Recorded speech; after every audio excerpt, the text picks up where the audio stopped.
Good afternoon. आज की histology class में आप सभी का स्वागत है। आज का हमारा टॉपिक है कार्डियोवैस्कुलर सिस्टम। कार्डियोवैस्कुलर सिस्टम जैसे आप लोग अच्छे से जानते हो, इस सिस्टम के दो मेन कंपोनेंट हैं।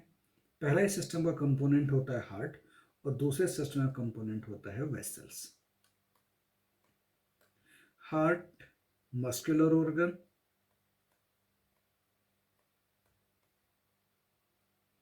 दूसरा इसका कंपोनेंट होता है वेसल्स। इन वेसल्स को हम बोलते हैं ब्लड वेसल्स। तीन कैटेगरी की मेन वेसल्स होती हैं: आर्टरीज, वेन्स और कैपिलरीज। आर्टरी तीन तरीके की होती हैं: लार्ज आर्टरी, स्मॉल आर्टरी और मीडियम। लार्ज, मीडियम और स्मॉल डायमीटर के बेस पे होती हैं। लार्ज को इलास्टिक आर्टरी बोलते हैं, मीडियम को मस्कुलर आर्टरी बोलते हैं, स्मॉल आर्टरी का जो आउटर मोस्ट टू लेयर्स हैं वो एब्सेंट होती है। आउटर मोस्ट टू लेयर का मतलब जो ब्लड वेसल्स हैं, ब्लड वेसल्स के तीन सराउंडिंग लेयर्स होती हैं। इनर मोस्ट लेयर को बोलते हैं ट्यूनिका इंटीमा, उसके बाद में सेकंड लेयर आती है ट्यूनिका मीडिया और आउटर मोस्ट लेयर आती है ट्यूनिका एडवेंटिशिया या ट्यूनिका एक्सटर्ना। ठीक है, तो तीनों ही वेसल्स में डायमीटर कम होता चला जाता है और उसके साथ साथ जो ट्यूनिका एडवेंटिशिया ट्यूनिका मीडिया है, तो इन दोनों के हिस्टोलॉजिकल फीचर्स में भी चेंज आते चले जाते हैं। वेन्स भी तीन तरीके की हैं: मीडियम, स्मॉल और लार्ज। वेन्स भी तीन तरीके की होती हैं: लार्ज होंगी, मीडियम होंगे, स्मॉल होंगे। और आर्टरीज और वेन्स के बीच में एक ब्लड कैपिलरीज का नेटवर्क होता है और ये नेटवर्क क्या काम करता है, दोनों आर्टरीज और वेन्स को एक तरीके से हम बोल सकते हैं कनेक्ट करता है। यानी कि आर्टरीज ब्लड को लेके जाएंगे कार्डियोवैस्कुलर सिस्टम से दूर की तरफ।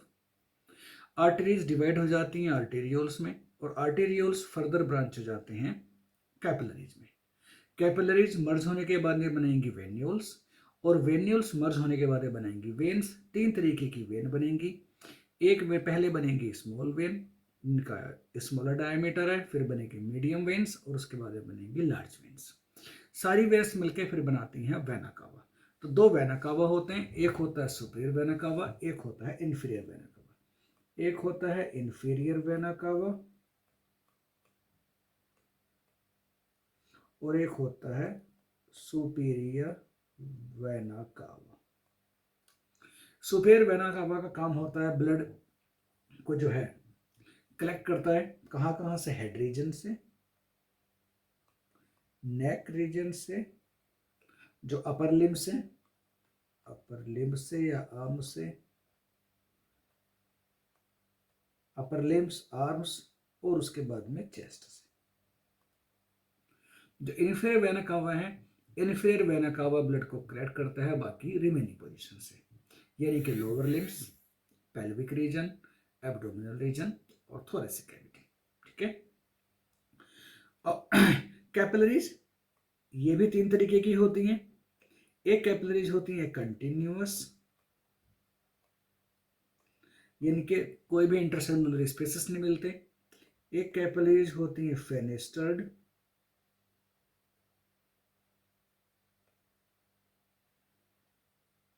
इंटरसेलुलर स्पेसेस प्रेजेंट होते हैं। और एक कैपिलरी प्रेजेंट होती है discontinuous. In a continuous capillaries no intercellular spaces, no intercellular spaces. Fenestrated capillaries में स्पेसेस मिल जाते हैं जिनको फेनेस्ट्रेशंस बोलते हैं या पोर्स बोलते हैं। और जो तीसरी कैटेगरीज हैं, तीसरी कैटेगरी है कैपिलरीज की, वो होती है डिसकंटिन्यूअस, जो साइनसेस में जाके लीड करती है और साइनसेस के बाद में दूसरा वेसल्स का नेटवर्क स्टार्ट हो जाता है।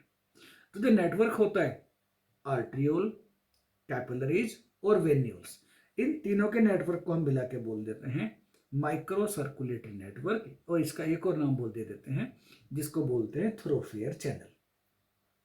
यानी कि आर्टेरियोल,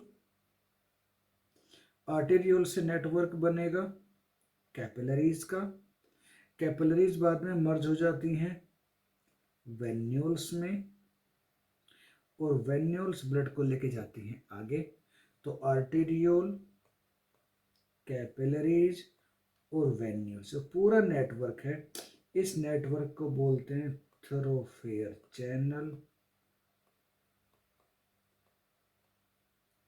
और एक और इसके लिए वर्ड यूज करते हैं, that is called micro circulatory network. Cardiovascular system जो है, इस सिस्टम के जो इंपॉर्टेंट कंपोनेंट्स हैं, ठीक है, एक इंपॉर्टेंट कंपोनेंट तो है हार्ट, दूसरे कंपोनेंट है ब्लड वेसल्स। हार्ट जो है, इसके अंदर प्रेजेंट होते हैं 4 चैम्बर्स, आप लोग जानते हो। चारों चैम्बर्स जो हैं, 2 एट्रियम होते हैं इसमें, 2 प्रेजेंट होते हैं इनके अंदर वेंट्रिकल्स, और दोनों एट्रियम के बीच में इंटरएट्रियल सेप्टा प्रेजेंट होता है, दोनों वेंट्रिकल के बीच में इंटरवेंट्रिकुलर सेप्टा प्रेजेंट होता है। सो दीज स्ट्रक्चर्स, तो कौन कौन से स्ट्रक्चर बने यहाँ पे, 2 बनेंगे एट्रियम, राइट एंड लेफ्ट। इन दोनों के बीच जो सेप्टा है उसको बोलते हैं inter atrial septa. Connective tissue की स्ट्रक्चर होती है, 2 इसके अंदर होते हैं वेंट्रिकल्स, राइट एंड लेफ्ट। इनके बीच में भी सेप्टा मिलेगा, इसको बोलते हैं इंटर वेंट्रिकुलर सेप्टा। एट्रियम और वेंट्रिकल के बीच में भी सेप्टा होते हैं, आर्टेरियो वेंट्रिकुलर सेप्टा, यानी कि कनेक्टिव टिश्यू के स्ट्रक्चर्स हैं, और इनके बीच में प्रेजेंट होते हैं वाल्व, जिनको बोलते हैं आर्टेरियो वेंट्रिकुलर वाल्व, ओके, या एवी वाल्व। 2 तरीके के वाल्व होते हैं, बाइकस्पिड वाल्व और ट्राइकस्पिड वाल्व, ठीक है। लेफ्ट एट्रियम लेफ्ट वेंट्रिकल के बीच में मिलते हैं bicuspid valve, right atrium right ventricle के बीच में मिलेंगे ट्राइकस्पिड वाल्व। एक और यहाँ पे इंपॉर्टेंट हिस्टोलॉजिकल फीचर है, जो सेप्टा है, इंटरवेंट्रिकुलर सेप्टा, वो ज्यादा थिक होता है then compare to the inter atrial septa, यानी कि inter ventricular septa it is thicker than inter atrial septa, ठीक है। तो हार्ट मस्कुलर ऑर्गन, वेसल्स 3 तरीके की ब्लड वेसल्स हैं, एक होती हैं आर्टरीज 3 तरीके की साइज के बेस पे, large size, medium size, small size. Arteries divide हो जाती हैं आर्टेरियोल के बीच में, आर्टेरियोल्स में बनती हैं बस पहले क्या बोलते हैं मेटा आर्टेरियोल बनेंगे, और मेटा आर्टेरियोल फर्दर डिवाइड होने के बाद बनाती हैं कैपिलरीज। कैपिलरीज 3 तरीके की हैं, कंटिन्यूस आर्टरीज हैं, कंटिन्यूस कैपिलरीज हैं, डिसकंटिन्यूस कैपिलरीज हैं, और फिनिस्टेड कैपिलरीज हैं। कैपिलरीज मर्ज होने के बाद बनाती हैं वेन्यूल्स, वेन्यूल्स से बनेंगी वेन्स। 3 तरीके की वेन बनेंगे डायमीटर के बेस पे, स्मॉलर, मीडियम, लार्जर। वेन्स मर्ज होने के बाद बनाती हैं वेना कावा, 2 तरीके के वेना कावा है, inferior vena cava, superior vena cava. Superior vena cava supply करेगा हेड रीजन से, नेक रीजन से, अपर लिम्ब से, चेस्ट रीजन से, और रिमेनिंग बॉडी के जो पार्ट हैं, जैसे कि लोअर लिम्स हैं, पेल्विक रीजन है, एब्डोमिनल रीजन है, थोरेसिक रीजन है, यहाँ से जो ब्लड सप्लाई है, ये सारे ब्लड को कलेक्ट करती है और ट्रांसफर कर देती है inferior vena cava into the right atrium. Histologically तो हम 4 स्ट्रक्चर्स को देखते हैं यहाँ पे, ये है left atrium, left ventricle, right atrium, right ventricle, ये इंफीरियर वेना कावा, ये सुपीरियर वेना कावा, ये आउर्टा है, आउर्टा की आर्च है, ये है पल्मोनरी वेन्स, और ये है पल्मोनरी आर्टरी, और ये है पल्मोनरी वेन्स। ये है पल्मोनरी वेन, और ये है और ये गई यहाँ से बाहर निकली पल्मोनरी आर्टरी। तो ओवरऑल ब्लड सर्कुलेशन में 2 तरीके के सर्किट का फॉर्मेशन होता है। एक सर्किट बनता है सिस्टमिक सर्किट, और एक बनता है पल्मोनरी सर्किट। तो कार्डियोपल्मोनरी सर्किट जो है वो उसमें ट्रांसपोर्टेशन होता है ब्लड का हार्ट से टू द लंग्स, जहाँ पे ब्लड में जो गैसेस का एक्सचेंज होता है, और ये गैसेस का एक्सचेंज यहाँ पे कार्बन डाइऑक्साइड और ऑक्सीजन का एक्सचेंज होगा लंग्स एल्वेलाई के अंदर, और पल्मोनरी वेन्स के बाद में जो ब्लड है वापस आ जाता है लेफ्ट एट्रियम में। ठीक है, तो हिस्टोलॉजिकली अब जो हार्ट के जो स्ट्रक्चर्स हैं, हिस्टोलॉजिकली हम हार्ट की स्ट्रक्चर को हम लोग डिस्कस कर सकते हैं कौन कौन से कंपोनेंट में। एक कंपोनेंट है इसका फाइब्रस स्केलेटन, एक कंपोनेंट है फाइब्रस स्केलेटन,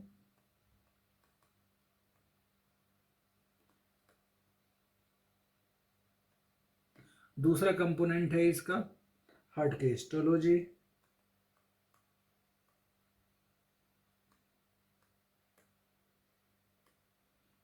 तीसरा कंपोनेंट है इसका कंडक्टिंग सिस्टम या कंडक्शन सिस्टम, और एक कंपोनेंट है इसका कोरोनरी वेसल्स, कोरोनरी वेस्कुलेचर। ठीक है, सबसे पहले फीचर्स देखते हैं हम लोग, देखते हैं हिस्टोलॉजी, हार्ट की हिस्टोलॉजी। हिस्टोलॉजिकली हार्ट के अंदर प्रेजेंट होते हैं जो 3 लेयर्स हैं, जो हार्ट की वाल्व है या जो हार्ट की जो वाल है उसको हम 3 लेयर में डिवाइड कर सकते हैं। कौन कौन से लेयर्स हैं? एक आउटर मोस्ट लेयर है,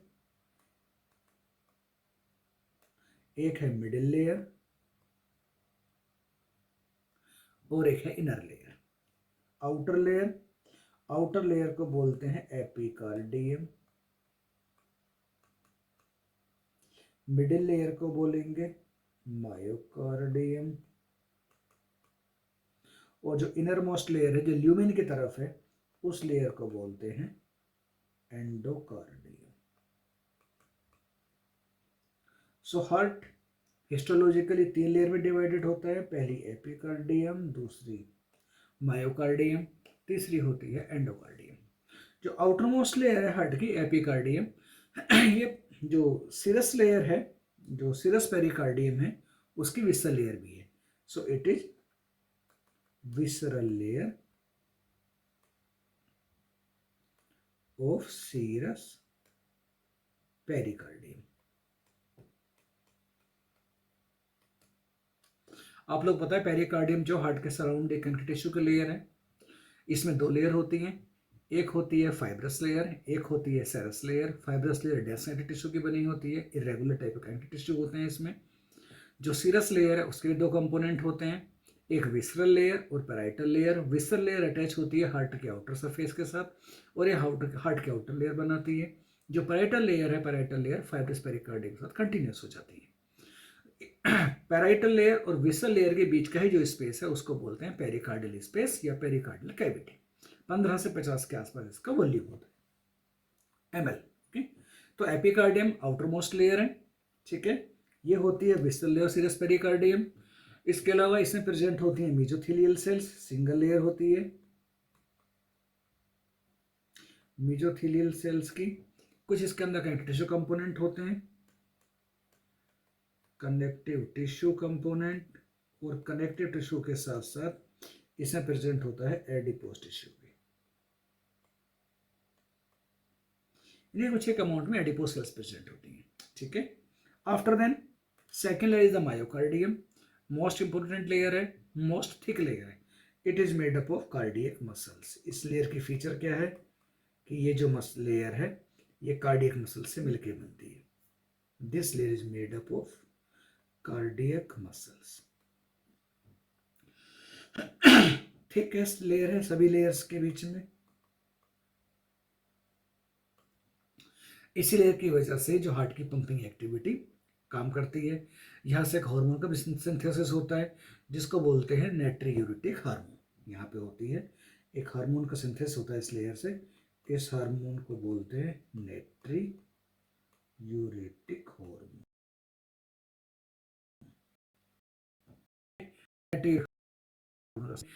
ये जो उन्हें वाटर का जो सोडियम पोटेशियम करेगा। इसके अलावा रेनिन के सिक्रेशन को स्टॉप करता है और एल्डोस्टेरोन के सिक्रेशन को भी ये स्टॉप करता है। और जो तीसरी लेयर है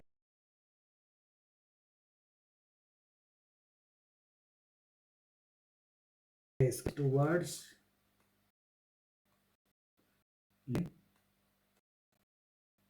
इसकी जो लाइनिंग बनी होती है, लाइनिंग बनती होती है एंडोथेलियल सेल्स की।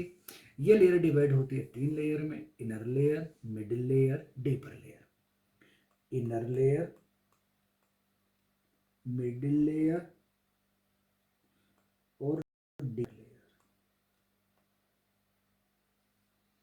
तो ये लेयर 3 लेयर में डिवाइडेड है, इनर लेयर, मिडिल लेयर और deeper layer.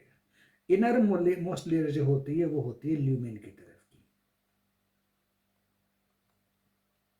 Endocardial cells present होती हैं यहाँ पे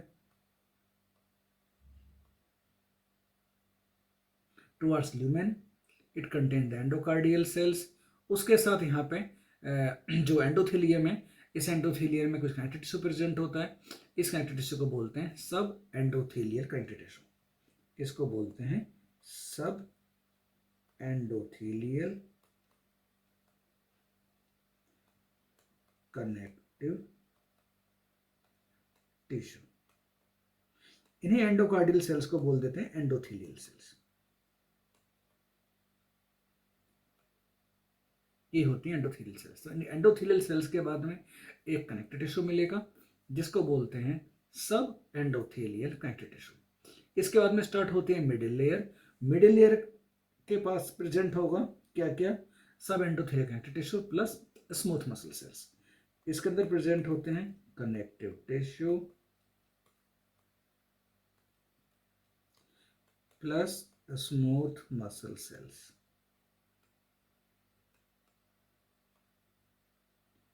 और जो तीसरी लेयर है डीपर लेयर, ये लेयर होती है टुवर्ड्स द मायोकार्डियम। इस लेयर को का एक और नाम होता है, इस लेयर को this layer also called as the sub endocardial layer, deeper layer. इसको बोलते हैं सब एंडोकार्डियल लेयर। इसके अंदर प्रेजेंट होते हैं कनेक्टिव टिश्यू और ये लेयर कनेक्टिव टिश्यू के बाद में ये कंटिन्यूस हो जाती है मायोकार्डियम के साथ। ये जो लेयर है this layer became continuous with myocardium.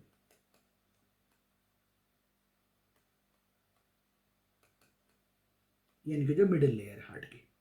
So overall way histologically heart की 3 लेयर बनेंगी। Outer most layer epicardium, middle layer myocardium, inner most layer endocardium. Outer most layer जो है वो सीरस लेयर का विसल पार्ट है, जो जहाँ प्रेजेंट होती है मेसोथेलियल सेल्स या मेसोथेलियम की लेयर बन जाती है वो। Middle layer cardiac muscle cells की लेयर है, थिकेस्ट लेयर है। उस थिकेस्ट में भी जो वेंट्रिकुलर रीजन है वहाँ पे ज़्यादा थिक लेयर प्रेजेंट होती है then compare to the atrial region. Innermost layer जो है एंडोकार्डियम, जिसको बोलते हैं एंडोकार्डियम। और एंडोकार्डियम के भी 3 पार्ट होते हैं, एक इनर रीजन है, एक मीडियम रीजन है या मिडिल पार्ट है, दूसरा पार्ट होता है इसका डीपर रीजन। इनर रीजन में एंडोथेलियल सेल्स हैं, उनके बाद कनेक्टिव टिश्यू हैं। डीपर रीजन में connective tissue plus smooth muscle cells. और जो इनर मोस्ट रीजन है उसमें प्रेजेंट होते हैं स्मूथ मसल सेल्स और उसके बाद में कंटिन्यूस हो जाती है मायोकार्डियम के साथ। यानी कि हम ये कह सकते हैं कि सबसे पहले एक लेयर बनेगी। अगर हम इनर मोस्ट लेयर से बात करते हैं पूरे हार्ट की लेयर की, तो सबसे पहले एक लेयर बनती है एंडोथेलियल सेल्स की। इस एंडोथेलियल सेल के बाद में एक लेयर बनेगी कनेक्टिव टिश्यू की लेयर बनेगी। कनेक्टिव टिश्यू लेयर बनने के बाद में फिर यहाँ पे एक लेयर बनेगी स्मूथ मसल सेल्स की। स्मूथ मसल सेल्स के लेयर बनने के बाद में फिर से एक लेयर बनेगी कनेक्टिव टिश्यू की लेयर बनेगी। और कनेक्टिव टिश्यू लेयर बनने के बाद में फिर लेयर बनेगी कार्डियक मसल सेल्स की। ये लेयर बन जाएगी मायोकार्डियम, जो मिडिल लेयर है और थिकेस्ट लेयर है। और मायोकार्डियम के बाद में फिर एक आउटर मोस्ट लेयर बनेगी जिस लेयर को बोलते हैं एपिकार्डियम। यहाँ प्रेजेंट होती है मेसोथेलियल सेल्स और कुछ एक अमाउंट में प्रेजेंट होता है कनेक्टिव टिश्यू। तो ये बनेगी एपिकार्डियम लेयर, ये बनेगी मायोकार्डियम लेयर और ये बनेगी एंडोकार्डियम लेयर। एंडोकार्डियम के 3, इनर, मिडिल और डीपर। ठीक है, so this was the overall histological features of heart. Heart के बाद में दूसरा सा कंपोनेंट बनता है जो फाइब्रस स्केलेटन है। फाइब्रस स्केलेटन अगर हम इसको डीप में सोचें, फंडामेंटली सोचें, फाइब्रस स्केलेटन का काम होता है, या पहले तो ये स्ट्रक्चर है इसकी, फाइब्रस स्केलेटन, यानी कि सीधी सीधी बात है, वो स्ट्रक्चर है जो कनेक्टिव टिश्यू से बनी है। Structure is made up of connective tissue. कौन से होते हैं? डेंस, इर्रेगुलर, ये बनी होती है डेंस इर्रेगुलर कनेक्टिव टिश्यू। अब इसके फंक्शंस क्या होते हैं? इनके हार्ट के अंदर कनेक्टिव टिश्यू प्रेजेंट होता है, ये बात कहती है। ठीक है, तो अगर हार्ट के अंदर कनेक्टिव टिश्यू प्रेजेंट है तो इस कनेक्टिव टिश्यू के फंक्शंस भी हैं। ये पेरिकार्डियम वाला नहीं है, ये हार्ट की स्ट्रक्चर के अंदर वाला है। ठीक है, तो ये काम करता है, कनेक्टिव टिश्यू बनाएगा, जो वाल्व होते हैं, वाल्व के अटैचमेंट कराने में सपोर्ट करेगा, तो it will help the attachment of leaflet of valve. पहला काम हो गया। हार्ट के साथ ब्लड वेसल्स का अटैचमेंट कराएगा, जंक्शन ऑफ, और ब्लड वेसल्स का अटैचमेंट होने के बाद में एट्रियम और दोनों वेंट्रिकल के बीच में सेप्टम का फॉर्मेशन और एट्रियो वेंट्रिकल जंक्शन के में फॉर्मेशन में। तो जंक्शन ऑफ एट्रियो वेंट्रिकल यानी कि इंटरएट्रियल जंक्शन या interatrial septum, interventricular septum blood vessels के ओपनिंग में सपोर्ट करता है, अटैचमेंट कराने में सपोर्ट करेगा। ब्लड वेसल्स के अटैचमेंट में कौन से ब्लड वेसल्स मिलेंगे? यहाँ पे पल्मोनरी ट्रंक और आउटा। उसके बाद में सेप्टम का formation, junction atria ventricular and formation of a septum. ठीक है, कंडक्शन सिस्टम भी इसी में प्रेजेंट रहता है। हार्ट की जो कनेक्टिव टिश्यू कंपोनेंट है, they also contains some component of conduction system. इसके अलावा ये एक और फंक्शन का काम करता है, इंसुलेटर का काम करता है। It will act as a insulator. ये जो है इंसुलेटर का एक्ट करता है, की तरह काम करता है, जिसके थ्रू नर्व इम्पल्सेस जो हैं, जो इलेक्ट्रिकल जो नर्व इम्पल्सेस हैं, वो एक दूसरे की तरफ को या मिक्स नहीं हो पाते एट्रियम से जो या वेंट्रिकल के बीच में, एक्टिव और वेंट्रिकल से सेपरेट रहते हैं। तो नर्व इम्पल्सेस का के सराउंडिंग में एक तरीके की इंसुलेटिंग लेयर का भी ये काम करता है। अब इसके बाद में बचता है हार्ट के अंदर कंडक्शन सिस्टम। कंडक्शन सिस्टम यानी कि वो सिस्टम है जो नर्व इम्पल्सेस को रेगुलेट को मूवमेंट कराने में सपोर्ट करता है, नर्व इम्पल्सेस के मूवमेंट में सपोर्ट करता है। इस सिस्टम को हम बोल देते हैं कंडक्शन सिस्टम।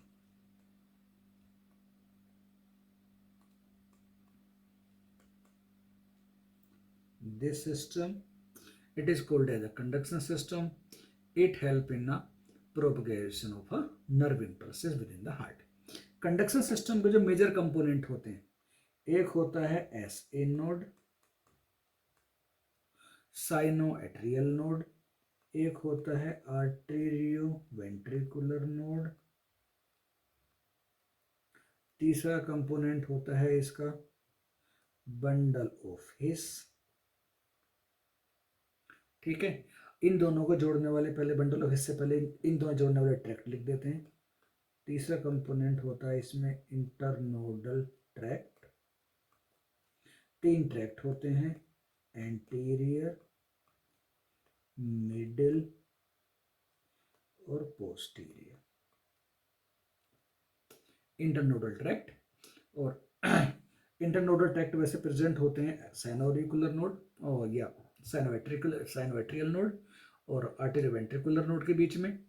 इसके बाद में तीसरा कंपोनेंट आता है bundle of His. Bundle of his.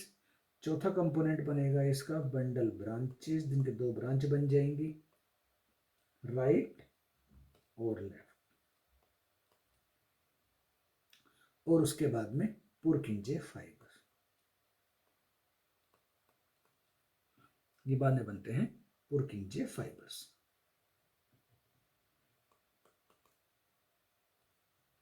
These are some component जो होते हैं कार्डियक कंडक्शन सिस्टम में। यानी कि सबसे पहले बनेगा एक सेप्टा बनाते हैं,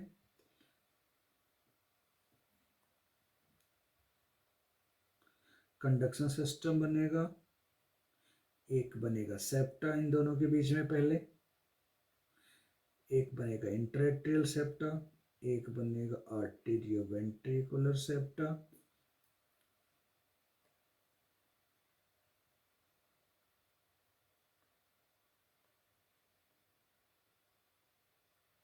ये बना राइट एट्रियम, ये बना लेफ्ट एट्रियम, ये इन दोनों के बीच का बन गया। ये सिर्फ सिम्प्टोमेट्रिक डायग्राम से, ये बने इन दोनों के बीच में वाल्व,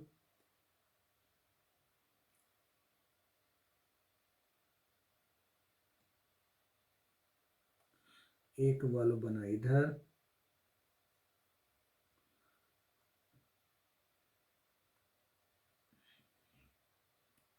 ये पूरा का पूरा जो कंपोनेंट है ये है कनेक्टिव टिश्यू के, ये है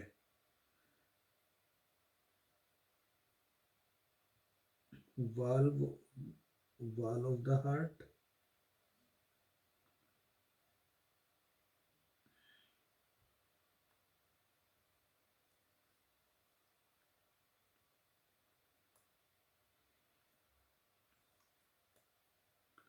दो सेप्टा का फॉर्मेशन,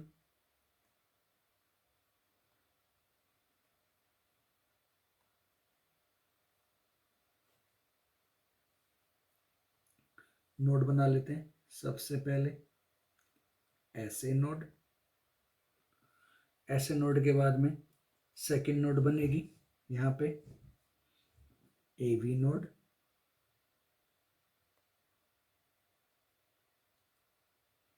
ये जो है ये है एवी नोड,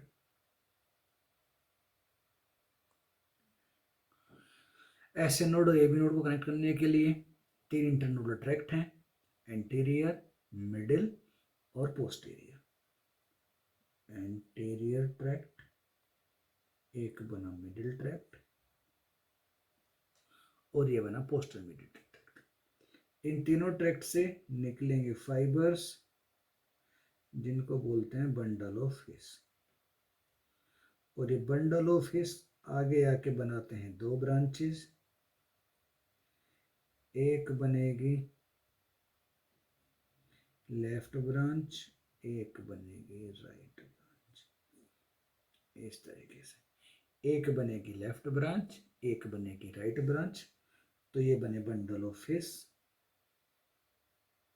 जो इनिशियल बंडल जाएगा ये बनेगा, और ये बनी बंडल ब्रांचेस, राइट ब्रांच और लेफ्ट ब्रांच, और फर्दर आके इन्हीं ब्रांचेस से बन जाते हैं पुरकिंजे फाइबर्स। यहाँ से फाइबर्स का नेटवर्क बाहर निकलता है, इन्हीं फाइबर्स को हम बोल देते हैं Purkinje fibres. So these are the Purkinje fibres. Overall way, तो सबसे पहले जो है नर्व इंपल्स स्टार्ट होता है साइनोवेट्रियल नोड के पास, फर्स्ट कंपोनेंट साइनोवेट्रियल नोड, इसलिए इसको बोलते हैं, यहाँ से नर्व इंपल्स जनरेट होगा, इस चीज को बोला जाता है pacemaker. This sinoatrial node it is also called as the pacemaker of heart. इसके बाद nerve impulse via the internodal tract move करेगा आर्टेरियोवेंट्रिकुलर नोड में, आर्टेरियोवेंट्रिकुलर नोड से आगे निकलेंगे यहाँ पे बंडल्स, इनको बोलते हैं bundle of His. Bundle of His further आगे it will be branch into the two bundles, एक होते हैं राइट बंडल ब्रांच, एक बनेगी लेफ्ट बंडल ब्रांच, और इन बंडल ब्रांचेस से फर्दर आगे नर्व इंपल्स मूव करेगा वाया द पुरकिंजे फाइबर्स, जो कार्डियक मसल्स की एक्टिविटी का मतलब कार्डियक मसल्स के कॉन्ट्रैक्शन को रेगुलेट करेगा। So these are the histological features or in the of the cardiac conduction system within the heart. उसके बाद में जो कार्डियक जो सिस्टम है, कार्डियक सिस्टम का एक और कंपोनेंट बचता है, उसको बोलते हैं कोरोनरी वेस्कुलेचर्स या कोरोनरी वेसल्स।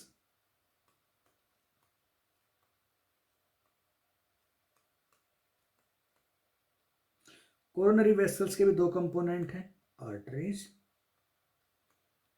And veins. ठीक है, इसके अंदर आर्टरीज और वेन्स, दो तरीके की आर्टरीज होती हैं, right coronary artery and left coronary artery. ठीक है, एक बनेगी राइट कोरोनरी आर्टरी, दूसरी बनेगी लेफ्ट कोरोनरी आर्टरी। आर्टरी का ओरिजिनेशन होता है, इनिशियल पार्ट जो होता है, जो असेंडिंग होता है और वाल्व के पास में, वहीं से इनका ओरिजिन होता है। Origin near ascending aorta, near the valve. ठीक है, नियर द इनिशियल पार्ट जो होता है ascending aorta का, नियर वाल्व, यहाँ से इनका ओरिजिन होता है, राइट कोरोनरी आर्टरी। अब इसके बाद में कुछ एक मेन आर्टरीज होती हैं इनमें भी, वो होती हैं राइट कोरोनरी आर्टरी,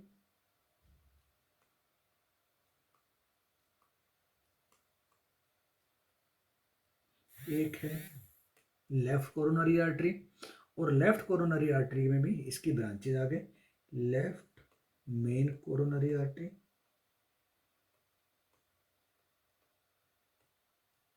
और इसके आगे हो जाती हैं इसकी ब्रांचेज। ठीक है, लेफ्ट मेरे कोरोनरी आर्टरी की लेफ्ट ये बनती है anterior descending, left anterior descending, और दूसरी बनती है लेफ्ट सर्कमफ्लेक्स, और दूसरी बनती है लेफ्ट सर्कमफ्लेक्स।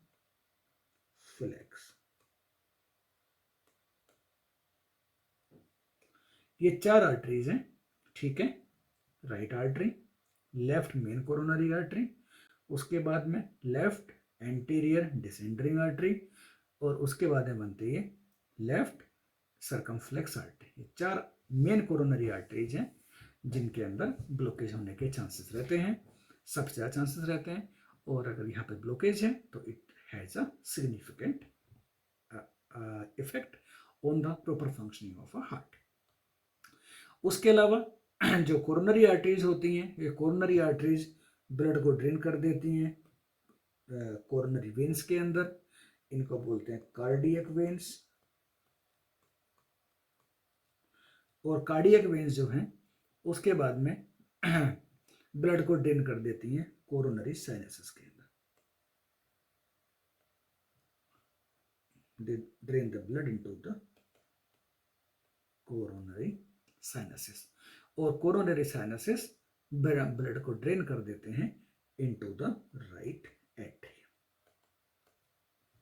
ठीक है, तो हार्ट को खुद को भी ब्लड सप्लाई की रिक्वायरमेंट है, न्यूट्रिएंट की रिक्वायरमेंट है, गैसेस एक्सचेंज की रिक्वायरमेंट है, तो इसके लिए हार्ट के पास भी ब्लड वेसल्स की जो नेटवर्क होता है, ये जो ब्लड वेसल्स का नेटवर्क है इसमें होती हैं कोरोनरी आर्टरीज और cardiac veins.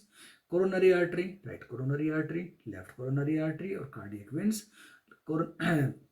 Left coronary artery के भी डिविजन्स हो जाते हैं, दोनों के डिवीजन होते हैं, पर जो इंपॉर्टेंट जो कोरोनरी आर्टरी हैं वो होती हैं right coronary artery, left main coronary artery, left anterior descending और left circumflex. There are some arteries which are considered important with respect to the proper functioning of a heart. Cardiac veins drain कर देती हैं blood को coronary sinuses में, और coronary sinuses से blood enter कर जाता है राइट एट्रियम में, और फिर से सिस्टमिक सर्कुलेशन का पार्ट बन जाता है। So these are the overall functional aspect of a heart. एक तो इसको यहीं पे स्टॉप करते हैं, इसके बाद में एक नया टॉपिक स्टार्ट करते हैं। दूसरा टॉपिक है, छोटा सा टॉपिक है, histological structure of the heart valve.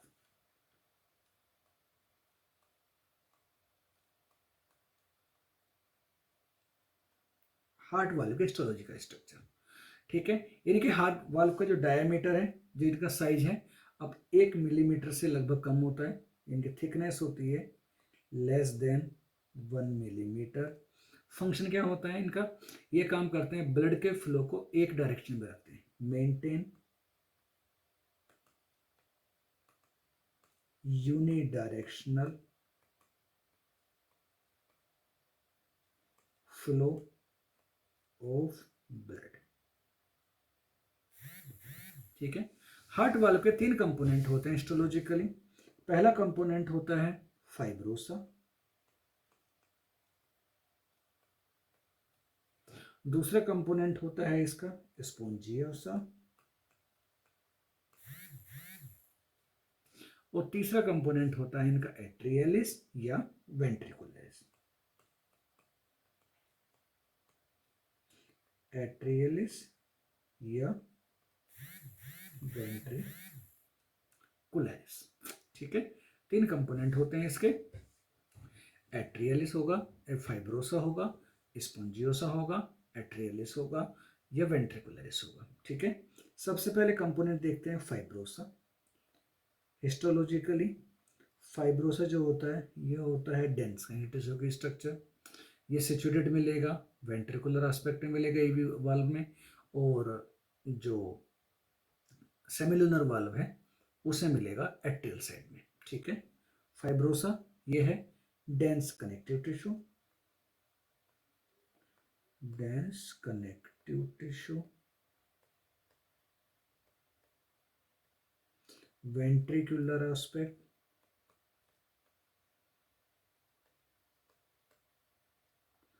Of AV valve, और आर्टेरियल एस्पेक्ट जो होगा सेमिलुनर वाल्व का। Arterial aspect of semilunar valve.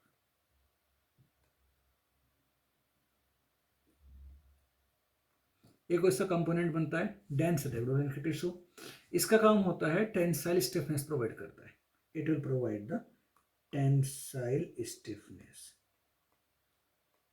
यानी कि जो टेंसाइल सपोर्ट है वाल्व को, वो फाइब्रोसा की वजह से मिलती है। स्पोंजियोसा लूज कनेक्टिव टिश्यू है, ठीक है, loose connective tissue.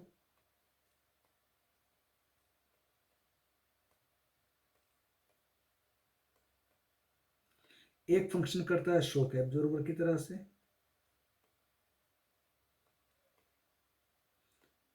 During closing of valve. जब कार्डियक एक्टिविटीज की वजह से हार्ट क्लोज होता है, वो वाल्व क्लोज होते हैं, तो वाल्व के ऊपर शॉक पड़ता है, ठीक है, ब्लड प्रेशर की वजह से।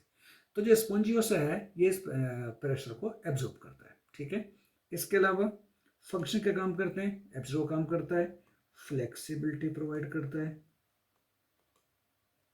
It will provide the flexibility, plasticity. It is because of a loose tissue. तीसरा कंपोनेंट होता है इसका एट्रियलिस या वेंट्रिकुलरिस।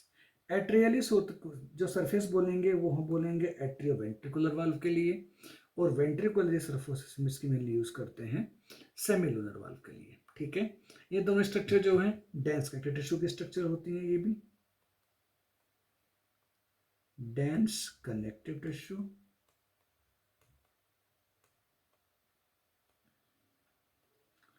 और तीसरी स्ट्रक्चर होती है यहाँ पे, they are covered by the endothelium.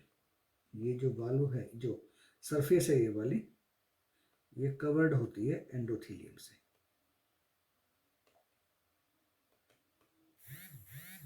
ठीक है। इसका काम होता है एक्सटेंशन और रिकॉइलिंग। ये काम करेगी वाल्व को एक्सटेंशन एंड रिकॉइलिंग। अब जो एट्रियोवेंट्रिकुलर वाल्व है, एट्रियोवेंट्रिकुलर वाल्व के अंदर एक और स्ट्रक्चर प्रेजेंट होती है, इस स्ट्रक्चर को बोलते हैं chordae tendineae. Chordae, this structure is called as the chordae टेंडिनी।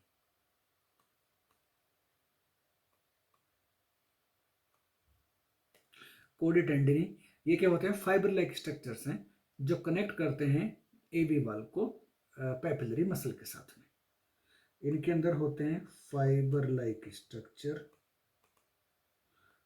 Fibre like structure. इनके अंदर प्रेजेंट होती है इलास्टिन प्रोटीन मिलती है इनके अंदर, इनके इलास्टिक फाइबर जैसे स्ट्रक्चर है जो कनेक्ट करती है एवी वाल्व को with the papillary muscles. Connect AV valve with papillary muscles.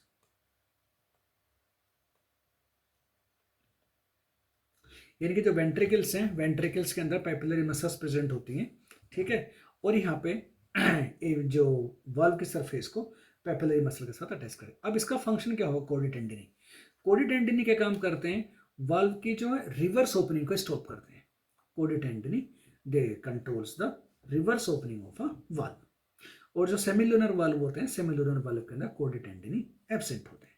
So overall वे अगर हम स्ट्रक्चर का फॉर्मेशन करते हैं, एक ही जो चैम्बर का को एज्यूम करते हैं, एक चाहिए बना, इसको ऐसे बना लेते हैं, ठीक है। एक ही चैम्बर एज्यूम करते हैं,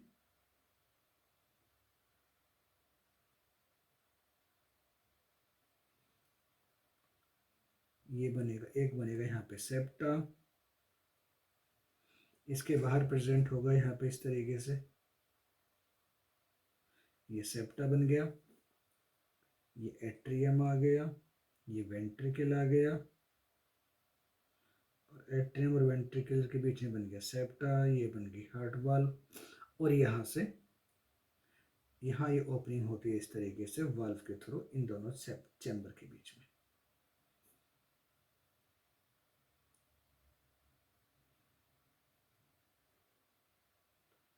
ये जो है, so this opening of valve.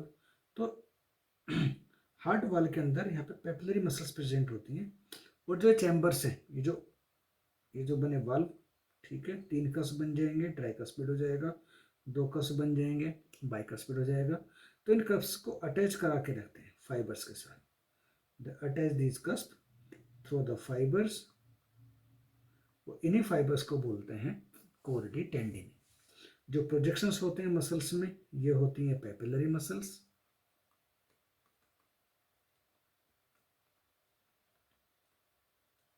Ventricle में मिलेंगे, ठीक है। ये बनी वाल्व की स्ट्रक्चर, और जो थ्रेड लाइक स्ट्रक्चर्स हैं, इन थ्रेड लाइक स्ट्रक्चर को बोलते हैं कोर्डे टेंडिनी। These are called as the chordae